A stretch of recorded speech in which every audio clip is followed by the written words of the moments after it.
Full మంచి అయితే పడుతుంది బాగా.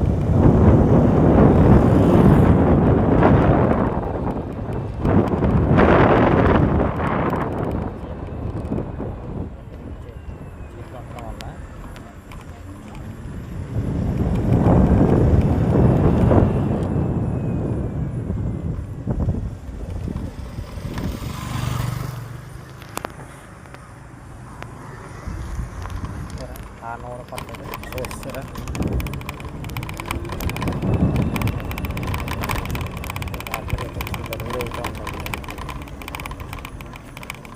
చూసారా మనిషి అన్నీ కూడా ఎవరు తిరగరు అనమాట. మొన్న ఎవరైతే వెళ్తారో మరి ఇంట్లో ఉన్న వాళ్ళు ఎలా ఉంటున్నారో తెలియదు కానీ మొన్న మొత్తం చాలా జాగ్రత్తగా అవుతారు. చూడండి కుక్కలేను ఉన్నాయి అండి. మనం వచ్చిన ప్లేస్ చూడండి ఎలా ఉందో. Full dark. నేను ఎంతవరకు లైట్ కొడతానో అంతవరకే. ఇంకా అయితే అది చీకటిగా ఉంది. చూడండి ఇందులో ఎలా ఉంటున్నారో రైల్వే క్వార్టర్స్లో ఉన్నవాళ్ళు.